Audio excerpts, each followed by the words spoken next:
A ti, meu Deus, consagro meu lar,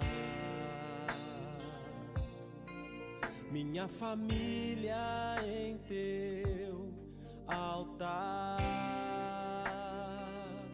A ti, meu Deus, consagro a minha família. Traz a salvação, que nunca falte o amor. Senhor, abençoe o meu lar. Bom dia a todos, queridos irmãos e irmãs que nos acompanham aí nas nossas aulas da classe de casais da Terceira Igreja Presbiteriana de Uberlândia. Seja muito bem-vindo a essa aula que se inicia agora.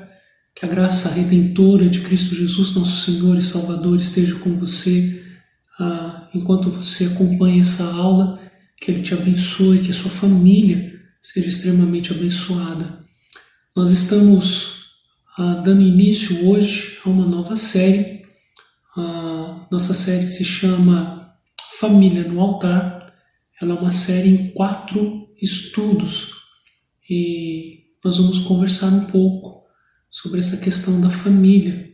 Famílias que são tão comuns, porém tão diferentes, que se parecem tanto, mas que têm as suas particularidades, as suas peculiaridades. E como essa é uma classe de casais, e nela nós conversamos sobre famílias, que hoje a gente possa refletir um pouco mais sobre a nossa família. Vamos lá? Vamos conversar um pouco sobre família?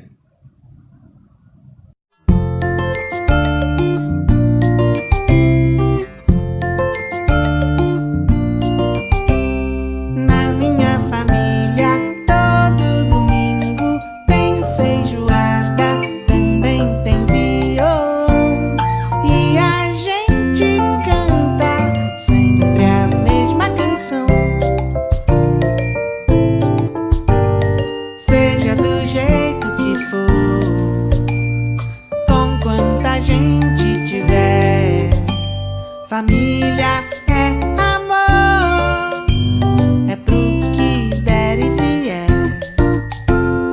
A família dela gosta da praia, nos feriados, nos dias de verão.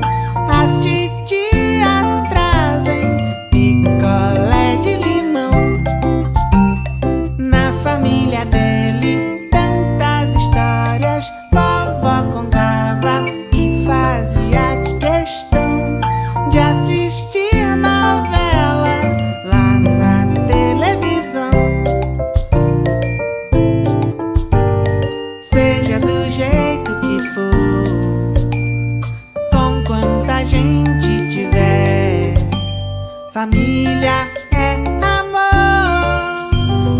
É aquela gente que a gente quer perto, gente que se ama, gente que dá certo, gente que a gente chama de gente da gente.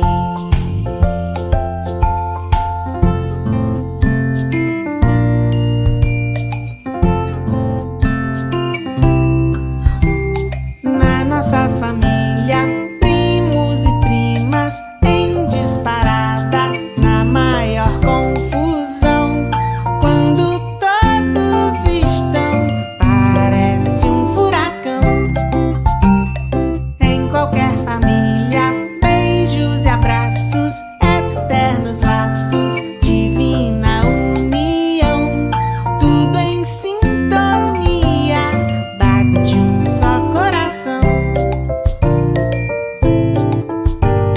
Seja do jeito que for, com quanta gente tiver, família é amor, é pro que der e vier. Família.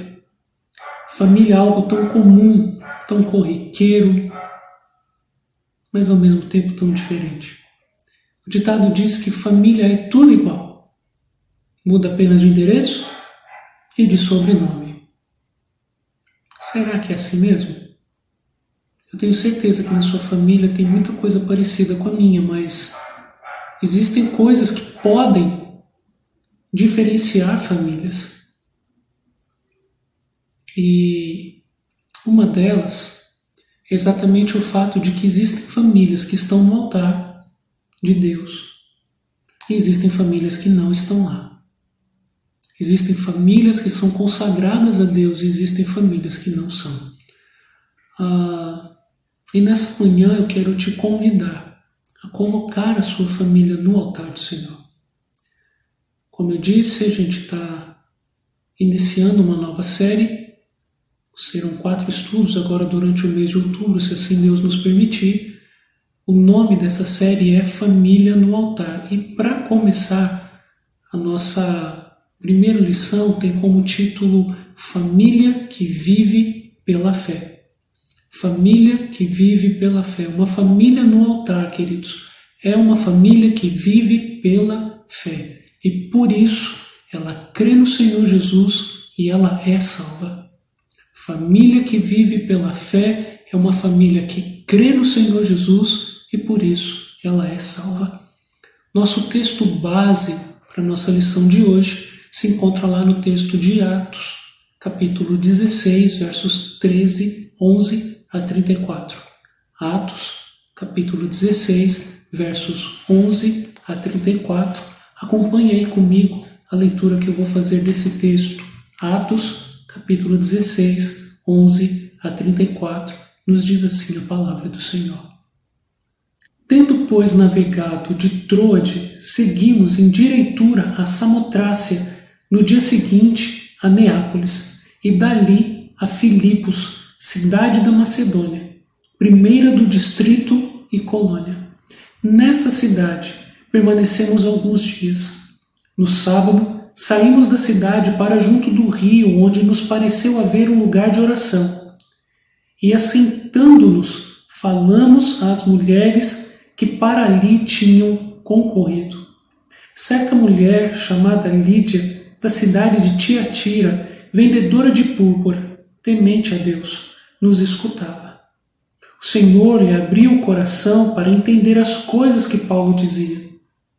Depois de ser batizada, ela e toda a sua casa nos rogou, dizendo: se julgais que eu sou fiel ao Senhor, entrai em minha casa e aí ficai. E nos constrangeu a isso. Aconteceu que, indo nós para o lugar de oração, nos saiu ao encontro uma jovem possessa de espírito adivinhador, a qual, adivinhando, dava grande lucro aos seus senhores. Seguindo a Paulo e a nós, clamava dizendo: estes homens são servos do Deus Altíssimo e vos anunciam o caminho da salvação. Isto se repetia por muitos dias. Então Paulo, já indignado, voltando-se, disse ao Espírito: em nome de Jesus Cristo, eu te mando, retira-te dela. E ele, na mesma hora, saiu. Vendo os seus senhores que se lhes desfizera a esperança do lucro, agarrando-o em Paulo e Silas, os arrastaram para a praça à presença das autoridades.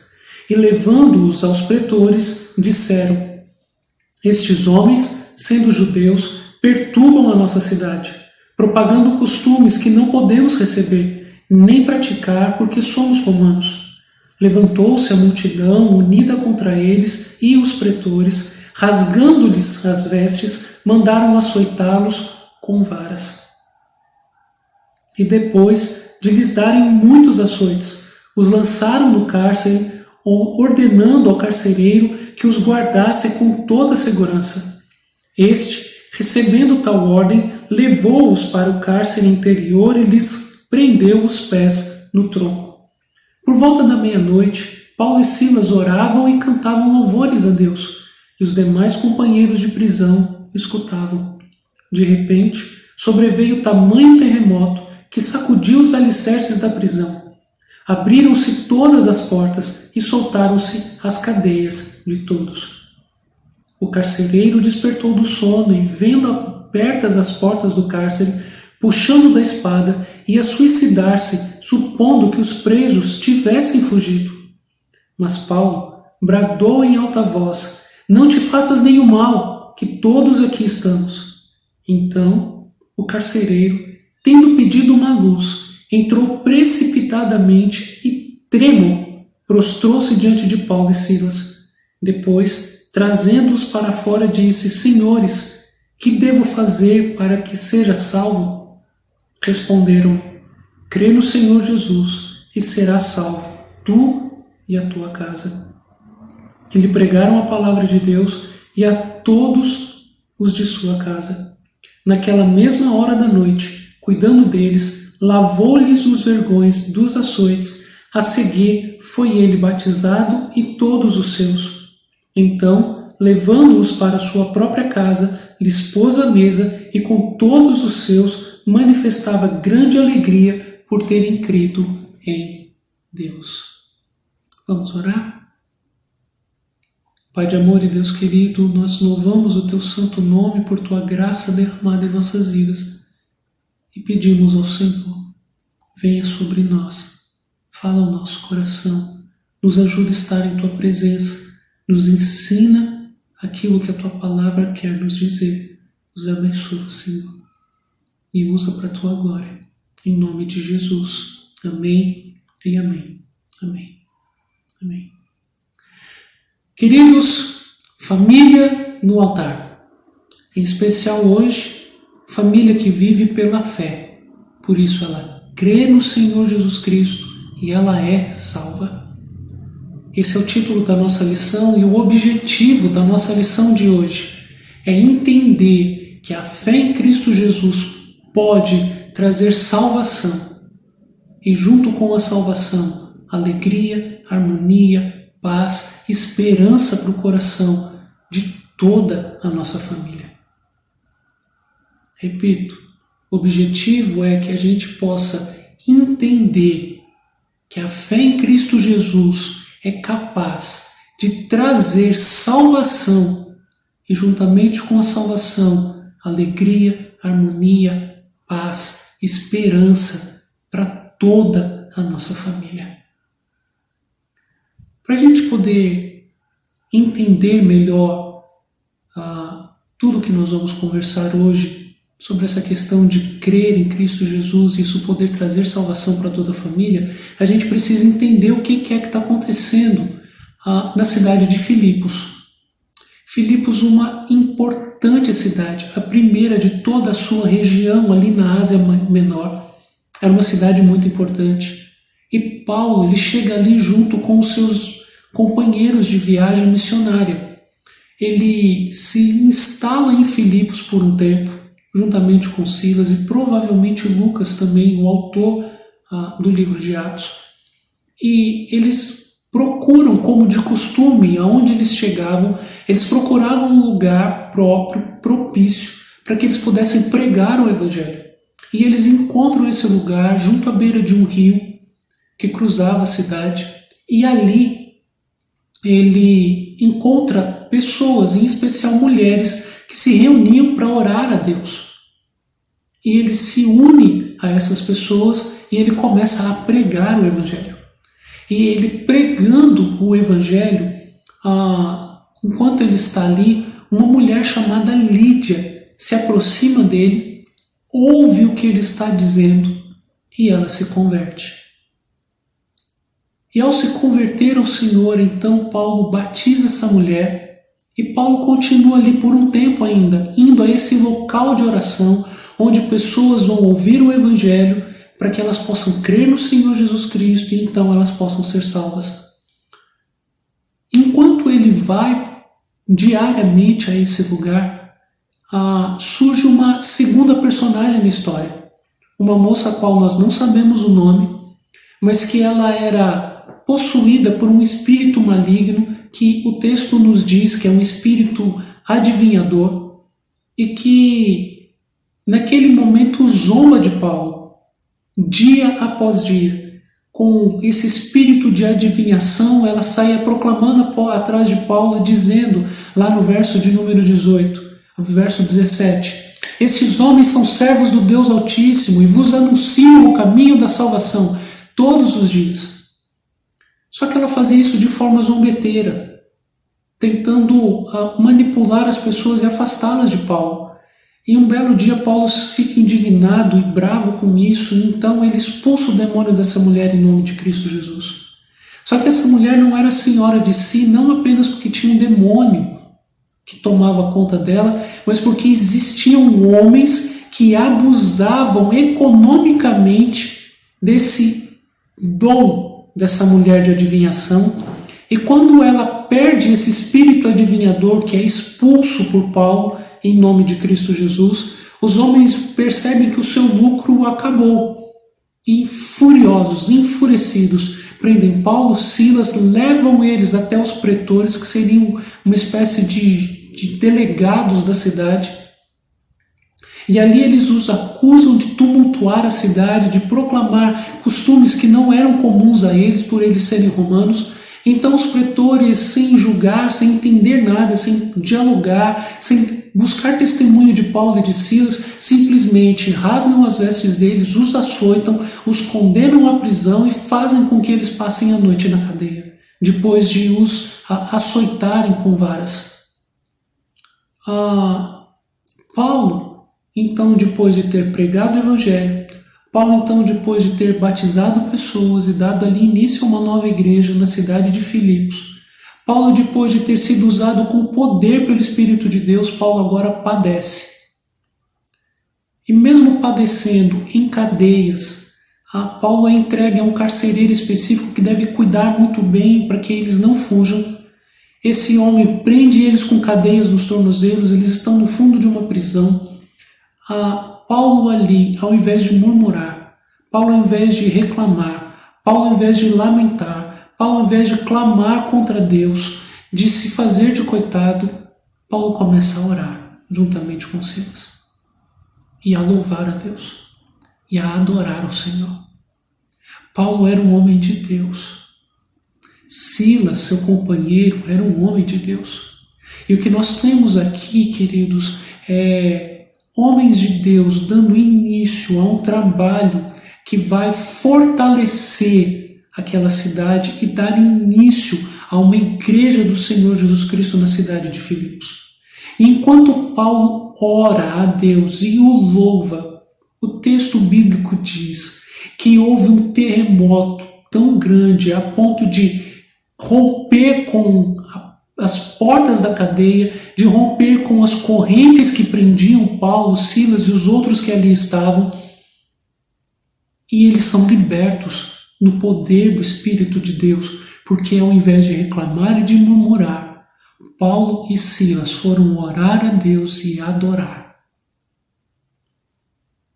E o carcereiro que tinha a responsabilidade de cuidar daqueles homens e que não podiam deixar eles fugirem em hipótese nenhuma, esse carcereiro, ao ver a cadeia aberta, depois de despertar do seu sono, era por volta de meia-noite, 1h, ele então puxa da espada e vai se matar, porque havia toda uma questão jurídica e legal de que se ele deixasse os prisioneiros fugir, ele pagaria com a própria vida. Então, para ele não sofrer com torturas e muitas coisas, ele mesmo ia se matar. Mas Paulo grita de dentro da prisão: ei, calma aí, não faça isso.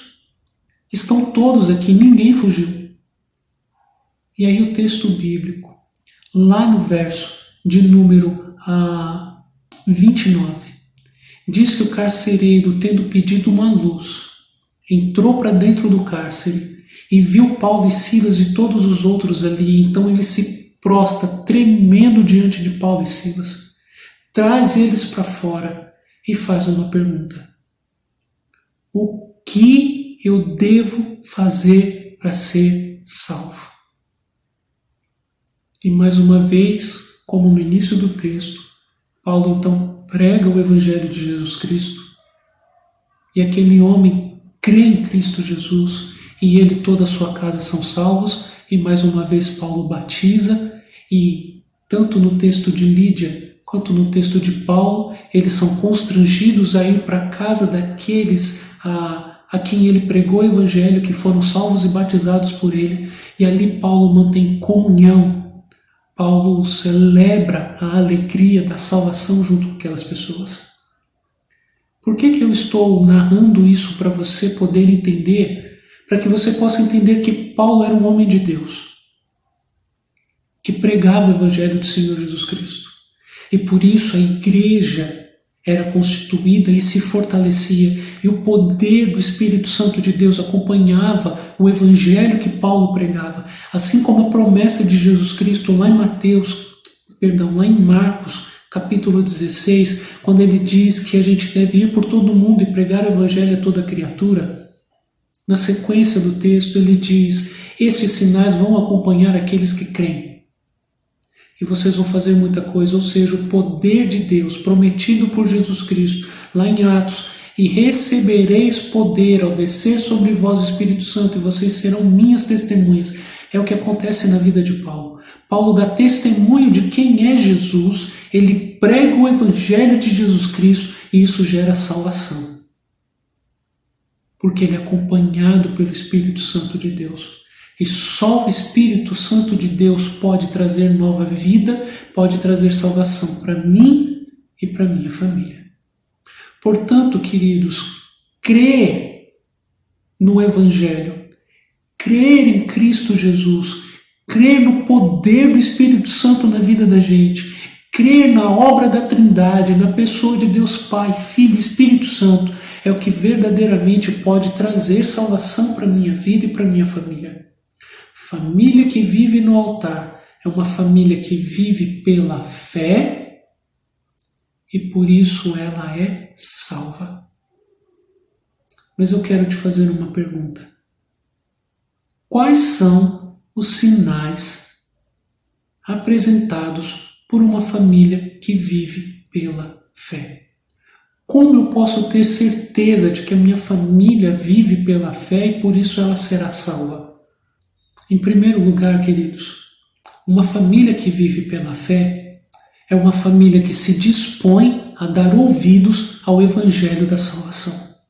A gente pode ver isso tanto na família de Lídia quanto na família do carcereiro. Acompanhe aí comigo o que diz o verso de número 14 de Atos 16.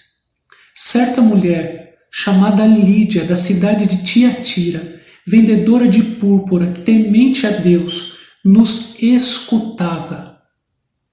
O Senhor lhe abriu o coração para entender as coisas que Paulo dizia. Verso de número 31 e 32. Quando o carcereiro pergunta: o que eu vou fazer para ser salvo? Paulo responde: crê no Senhor Jesus e será salvo tu e a tua casa. E aí o texto diz: naquela mesma hora da noite, verso 32, e lhe pregaram a palavra de Deus e a todos os da sua casa. Queridos, o que nós encontramos aqui é que tanto Lídia quanto o carcereiro estavam dispostos a ouvir o que um homem de Deus tinha para lhes pregar. Paulo era um homem de Deus que pregava o evangelho que, crido, conduz à salvação. Porém, não adianta apenas termos pessoas que pregam o evangelho. É preciso existir também pessoas que estejam dispostas a ouvir esse evangelho. A ouvir com toda a atenção, com todo o coração, e aqueles que têm essa disposição de viver pela fé, ouvindo o que o Evangelho tem para dizer, são pessoas que, segundo o verso de número 14, Deus abre o coração para entender o que o Evangelho diz. O que isso significa? Que uma família que vive pela fé, ela só pode viver pela fé porque essa fé é alimentada pela palavra de Deus. E não é qualquer palavra, é o Evangelho da salvação de Jesus Cristo. Esse Evangelho de Jesus Cristo é o único capaz e poderoso para verdadeiramente salvar uma vida e uma família inteira. É o Evangelho da salvação. E aqui eu quero chamar a sua atenção, queridos, para o que acontece nos dias de hoje. Para a gente entender isso melhor, como eu disse, Paulo pregou o Evangelho naquela cidade, a cidade de Filipos. E a salvação e a conversão e o batismo, tanto da família de Lídia quanto da família do carcereiro, dão um núcleo, um pequeno grupo que se inicia para que na cidade de Filipos haja uma igreja. Como é que eu sei disso e tenho tanta certeza disso? Alguns anos depois, Paulo vai escrever uma carta que nós conhecemos como a carta de Paulo aos Filipenses. Carta que o apóstolo Paulo escreveu para as pessoas que viviam na cidade de Filipos, para a igreja que residia na cidade de Filipos. Aliás, eu quero te convidar a ler a carta de Paulo aos Filipenses. É uma das melhores cartas de Paulo, na minha modesta e humilde opinião. E como eu sei que Paulo pregava o Evangelho, leia a carta de Paulo aos Filipenses. Lá você vai ver que o Evangelho de Paulo não era qualquer Evangelho. Não era um pseudo-evangelho, não era um evangelho fraco. O Evangelho que Paulo prega, ele é tão poderoso e capaz para produzir salvação. E a gente viu isso já através da narrativa e da leitura do texto bíblico, que ele teve poder para ver a vida de 2 famílias, pelo menos, segundo o texto que nós lemos, convertidas. É poderoso para expulsar demônios da vida de uma mulher, é poderoso para libertar o próprio Paulo e Silas, seu companheiro, da prisão. Esse evangelho de Paulo não era qualquer evangelho. E aqui a gente precisa prestar atenção, lá em Filipenses,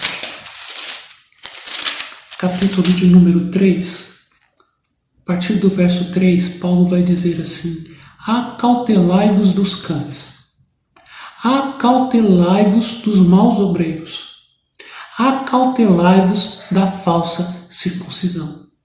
Constantemente, queridos, Paulo em suas cartas, ele adverte a igreja, assim como Jesus já tinha advertido, assim como João também adverte nas suas cartas, assim como Pedro adverte nas suas cartas. Jesus nos diz que nos últimos dias se multiplicaria o número de falsos profetas. Por isso eu quero te chamar a atenção para que você tome muito cuidado. Uma família que vive no altar, uma família que está disposta a ouvir o evangelho da salvação e não qualquer evangelho. Por que não qualquer evangelho? Porque tem muitos falsos profetas, cães, falsos mestres, pessoas que estão por aí hoje usando a internet principalmente para proclamar um evangelho que não é o evangelho de Jesus Cristo. O evangelho de Jesus Cristo, queridos, ele é poderoso para transformar vidas, mas principalmente para nos fazer com que a gente se renda a Deus, a sua vontade e tudo aquilo que Ele pode produzir nas nossas vidas. O evangelho que está sendo pregado por aí, anunciado por aí, é muito mais um evangelho hedonista, um evangelho que se preocupa consigo mesmo. Edom é Esaú. Lembram de Esaú, irmão de Jacó, filho de Isaque, neto de Abraão? Pois então. Lembram que Esaú trocou o seu direito de primogenitura, ele trocou o direito de ser chamado de filho de Abraão, filho de Isaque. Quem passou a ser chamado de filho de Abraão e filho de Isaque foi seu irmão Jacó, que depois se torna Israel, a nação santa, a nação que vai dar origem e descendência a Jesus Cristo. Esaú também era neto de Abraão. Esaú também era filho de Isaque. Esaú posteriormente também tem o seu nome mudado para Edom, de onde a gente tira a palavra edomita. E isso vem exatamente de que Esaú, Edom, troca o seu direito de primogenitura por um prato de lentilhas. O que Esaú fez naquele dia foi trocar o reino de Deus pelas suas necessidades mais básicas, pelas suas próprias vontades.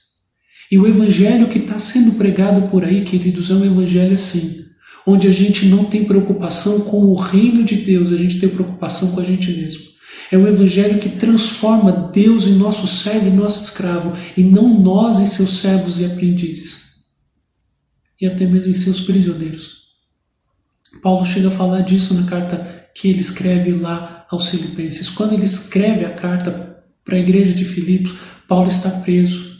E ele diz que se o evangelho de Cristo vai ser pregado, quer em cadeias ou não, quer por pretexto ou não, seja como for, esse evangelho precisa ser pregado, mas ele, não importa se ele está prisioneiro em nome de Cristo ou se ele está liberto, para ele o que importa é que o evangelho seja pregado para que pessoas possam ser transformadas. O verdadeiro evangelho de Cristo, queridos, é o evangelho que traz salvação, é o evangelho que me conduz para o reino, é o evangelho que faz com que eu assuma compromissos com o reino de Deus e não apenas comigo mesmo. E aí a gente entra no nosso segundo sinal, no nosso segundo ponto, de uma família que vive pela fé. Pois uma família que vive pela fé, além de ser uma família que está disposta a dar ouvidos ao evangelho da salvação, é também uma família que assume compromisso com o evangelho de Cristo. Uma família que vive pela fé é uma família que assume compromissos com o evangelho de Cristo. Olha comigo o verso de número 15 e também o verso de número 34. 15. Depois de ter sido batizada, ela e toda a sua casa nos rogou, dizendo: se julgais que eu sou fiel ao Senhor, entrai em minha casa e aí ficai, e nos constrangeu a isso. Verso de número 33. Naquela mesma hora da noite, cuidando deles, lavou-lhes os vergões dos açoites. A seguir, foi ele batizado e todos os seus. Depois de ser batizada, e foi batizado e todos os seus. Queridos, tem muita gente hoje que frequenta a igreja, mas isso não significa ter compromisso com Cristo. Tem muita gente hoje que às vezes tem uma pessoa da família que é comprometida e vive pela fé, enquanto o restante da família não. Talvez você que esteja me assistindo seja uma dessas pessoas, onde um cônjuge está na igreja e o outro não. Onde, às vezes, você, marido, serve ao Senhor Jesus Cristo enquanto a sua esposa não. Ou você, esposa, serve a Jesus Cristo e o seu esposo não. Ou a gente ainda pode ter famílias onde todos estão frequentando a igreja e apenas um é convertido. Por quê? Porque viver pela fé, queridos, não é frequentar a igreja. Viver pela fé é ter compromisso com Cristo, compromisso com o reino, compromisso com o evangelho. E isso é manifesto também através dos sacramentos. O texto diz que eles assumiram um compromisso público diante de Deus e diante das pessoas e de outros cidadãos, de que eles andariam com Cristo Jesus, que Jesus seria o seu Senhor e de que eles serviriam a Jesus Cristo de todo o coração.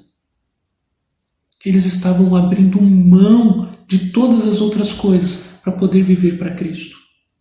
Vários textos e passagens bíblicas, Pedro em especial vai nos dizer que o batismo é o símbolo de que nós morremos para esse mundo, porque nós vivemos na esperança de que um dia viveremos com Ele, ressuscitados, como Cristo Jesus foi.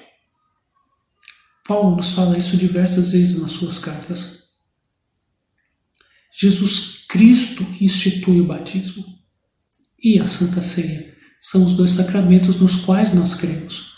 Quando Jesus Cristo institui o batismo e a Santa Ceia, Ele está dizendo assim: você vai morrer para o mundo, você vai se arrepender, você vai confessar os seus pecados, você vai abrir mão da sua própria vida, você vai morrer para a sua própria vontade e você vai viver para o meu reino. Buscai, pois, em primeiro lugar o reino de Deus. Lá em Mateus, Jesus Cristo vai questionar algumas pessoas que queriam servi-lo.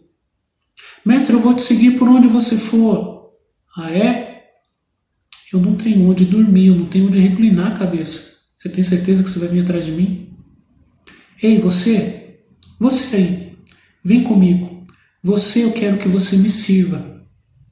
Mestre, deixa eu ir primeiro lá a sepultar os meus pais.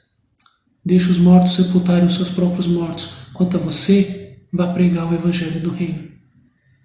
Mestre, sim, eu vou te seguir, mas deixa primeiro eu ir me despedir dos meus pais. Aquele que tendo posto a mão no arado, filho, e olhar para trás, não é apto para o reino de Deus.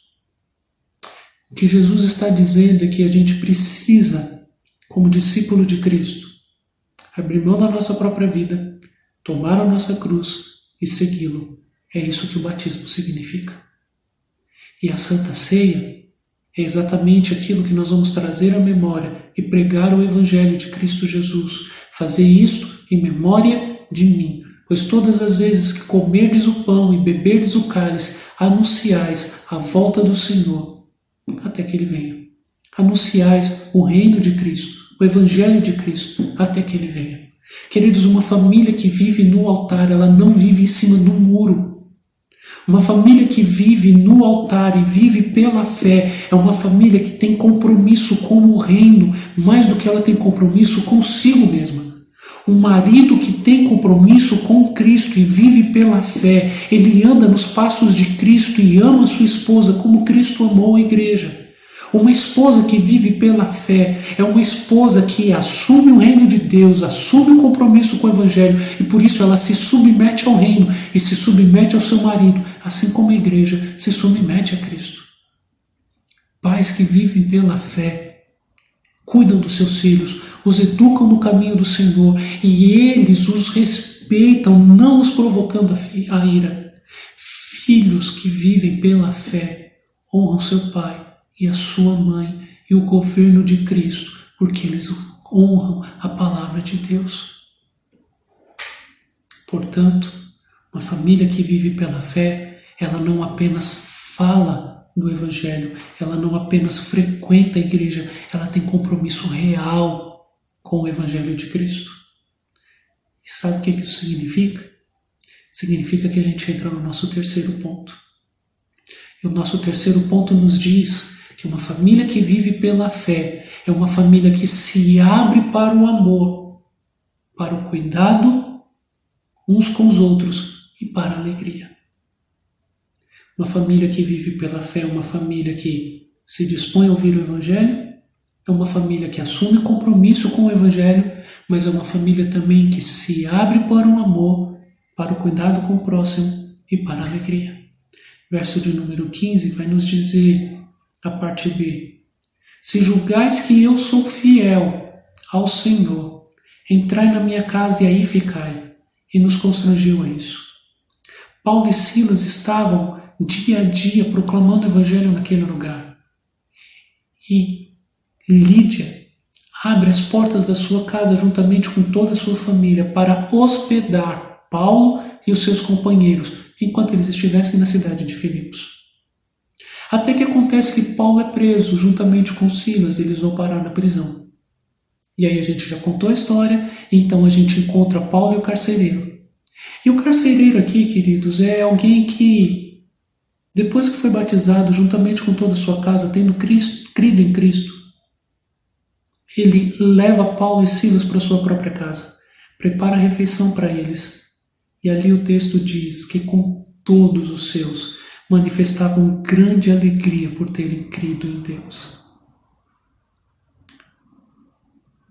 Uma família que vive pela fé, queridos, crê no Senhor Jesus Cristo e é salva, é uma família que vive o reino de Deus. Ela não apenas assume o compromisso público, mas ela vive o reino de Deus. Ela vive o amor dentro da sua casa, ela é hospedeira, ela vive os dons que o Espírito Santo de Deus dá. E dentre eles nós temos o ser hospitaleiro. A igreja de Filipos começa na igreja de Lídia e do carcereiro. Por quê? Porque eles abriram a sua casa, eles abriram o seu lar para que o Evangelho pudesse ser vivido ali, não apenas entre família, mas para que outras pessoas também pudessem crer assim como eles criam. O que eu estou querendo dizer, queridos, é que a paz, a harmonia, a alegria, a esperança que tomou conta do coração daquela família era tamanho que eles não podiam ficar reclusos dentro de casa. Eles precisavam proclamar o Evangelho. Eles se abriram-se para o Evangelho e abriram-se para que o Evangelho fosse proclamado através deles. Se você olhar lá na carta de Paulo aos Filipenses,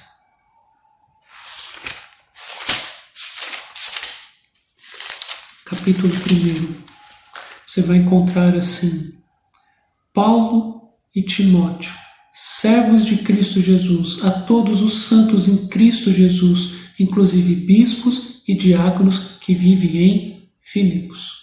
E aí você tem lá uma referência que te manda ir buscar Atos 16, 12, que foi o que a gente leu. Havia uma igreja, haviam bispos, haviam pessoas que estavam dispostas a servirem a Cristo Jesus. Haviam ali diáconos, havia toda uma igreja constituída que começou porque pessoas abriram o seu lar, abriram o seu coração, abriram as portas da sua casa, se abriram para o amor de Cristo, se abriram para poder cuidar de Paulo e de Silas, se abriram para poder cuidar do Evangelho, se abriram para poder que a alegria pudesse tomar conta das suas casas. Eu te pergunto, há disposição no seu coração para isso, para viver o amor do reino, para viver o Evangelho, para viver a alegria, para ver a harmonia de Deus reinando dentro da sua casa? Porque quando a igreja está reunida conosco, e aqui, queridos, é uma união mística, como Paulo mesmo diz, é uma união que não se explica, um mistério entre a minha família e a família de Deus. Quando eu digo que a família que vive pela fé se abre para o amor, se abre para o cuidado, se abre para a alegria, eu estou dizendo que ela se abre para a igreja. E ali há toda uma família da fé. E a família da fé passa a ser a minha própria família. E a minha família passa a ser a família da fé. A sua família é uma família da fé? Quando a sua família está reunida, a igreja do Senhor Jesus Cristo está reunida?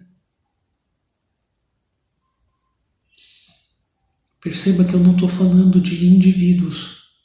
Eu não estou falando só de você. Tanto carcereiro quanto Lídia, a família dele serviu ao reino. Não foram apenas eles. Coloca a sua família no altar, para que ela possa viver pela fé. Você crê na salvação da sua família? Creia no Senhor Jesus Cristo. Ouça o Evangelho do Reino. Ilumina a tua mente. Aquele homem, a ponto da morte, pediu para si uma luz e foi até o Evangelho. Lídia, procurando o Evangelho, o Senhor abriu o coração dela para que ela pudesse entender. Luz, entendimento, pessoas que procuraram viver pela fé, ouviram o Evangelho da salvação.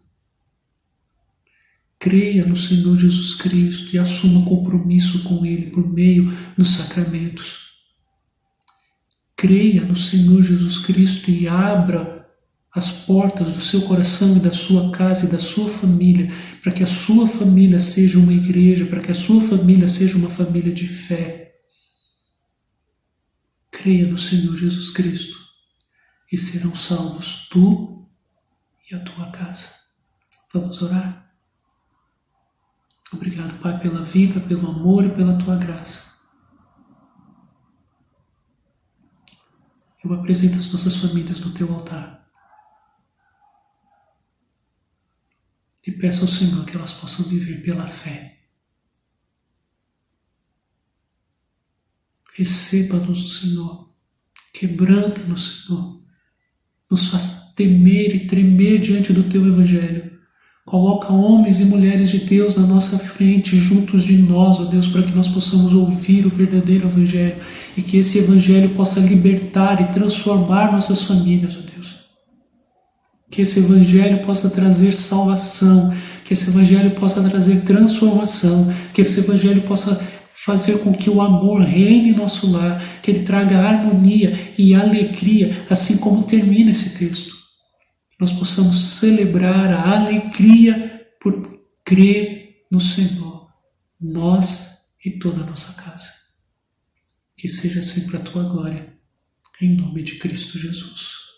Amém e amém. Amém.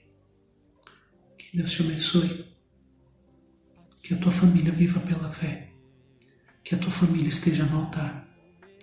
Até o nosso próximo estudo, Família no Altar.